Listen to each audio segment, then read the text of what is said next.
India hian Android market thami a pro version te po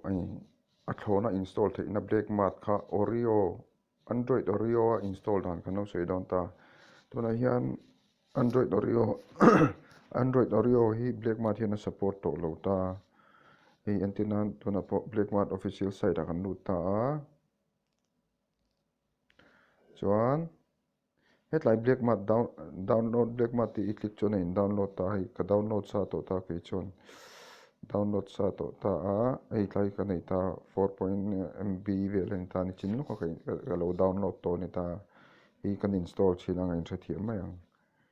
ei hi kan install ni chon Oreo a chon hong thei lo thim pup zel taringot mai ta ni ei a thim pup a eng ma ti thei lo ta chuwang chuan hei hi kan du lo ni chuan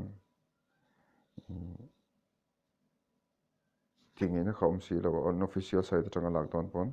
hei hi chu official site atanga lak lo tur ania kan uninstall le photang chuan keimai chuan Oreo man thei tur download sa ka nei ta kan song lo kanga black mat a poi Oreo man thei ve ve ne tuna ka version nei ho hi amaro chu hetlai ami sang ni som pare ta po a version thar zo ka hi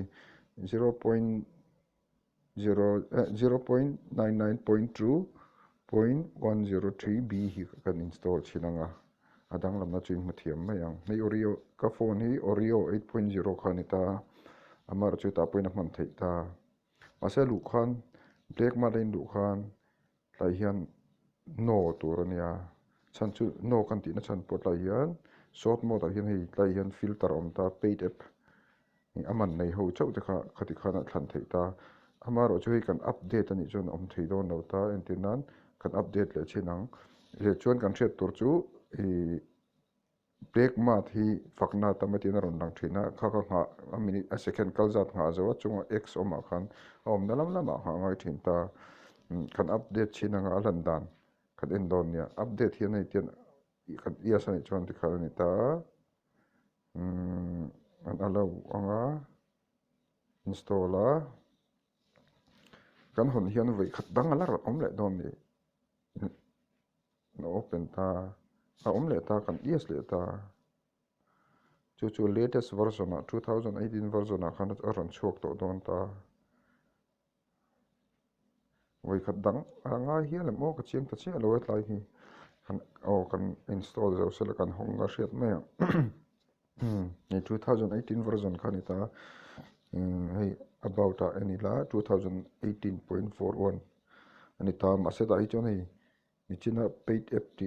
select na tur kham tamia lo ta ni chu china hnoya hian hei ti hian omsa hnoilam okon omsa ta bokta hnoi kon khu kan bunga fakna om ziap ta hi kan du lo ani chuan ni amo kan du ani pon kha kha chuni kina kan install no tang pon lati thei thota black mat ka kan pele photang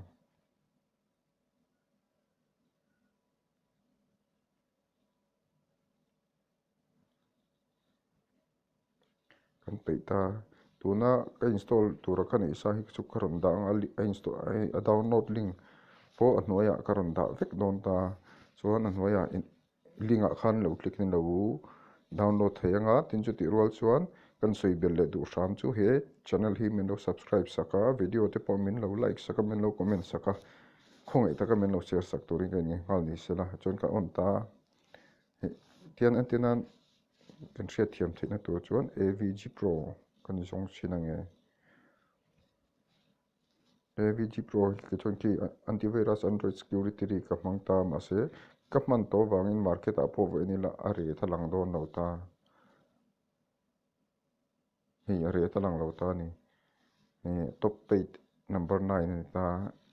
man nei chia chuan mi nan hlut pakwana ani phaveta chuan tablet zoki ka hmang lo ta atlai asira dot pathumu kha menu ni ta hei faknai nga zo ve zel angai thina hei ro chu tur thei deuh hleka ngai market a kan kalta hei market a chuan tablet antivirus security pro po hi sang khat zali somnga manani ama ro chu black ma thi kan nei ni chuan tlai install kan hmetanga a thlorin kan install top theini ama chu kan hriatel tura ro chu license verification install nuwa han hon chia lei nge ni lo verify tura an siam chi ho kha chu install thei mai la kan hmang le thei chong lo ta ama chu ti ang chi verification an bil tel lo man thei tam tak oma tu nei ke pon hei etlaya antivirus pro android security ka man poi black ma ta changa ka download ani a voin thlengin man choi lo te kala mangar ngara anti theft a tha box si a heng te po kan hmang ve tu ani chuan ka ti na ni chu ka tiang khan chang chang paid app kha a thorin ta chang hi chung kan hmang thin ta a chuan download link le ange ka tiang hei chu free ning ka hre kan en tla chen sem nge download link te kha chu ka lo da anga description a video description hi kan lo enanga chu ta chuan black mat sir chian na te polo omo chula ya chuan audio tan le achung lam ta na man thei tur he black mat hi download link ka lo chop te langa chuan khongai takin he video hi min lo like sak ula min lo comment sak ula zo nai pon he video comment hian lo da sam ula Facebook le hmun dang ani le na chan chu midang ta na tang khai sel don awangin chuan khongai takin min lo subscribe in min lo share sak ve don nia chuan hetia nga a thlona thi pro version paid version a thlona nei dan te poi kan na soi zel tur ngai tai la chulai chu nangma ni na in response that dana zirin kan na ti zel don nia kha jong kho voina tan chon ni phot chela ke hi kenil mon ki makani a he channel a in ron do he video meno tir sakawangin in za chunga lom thu ka soi tak me we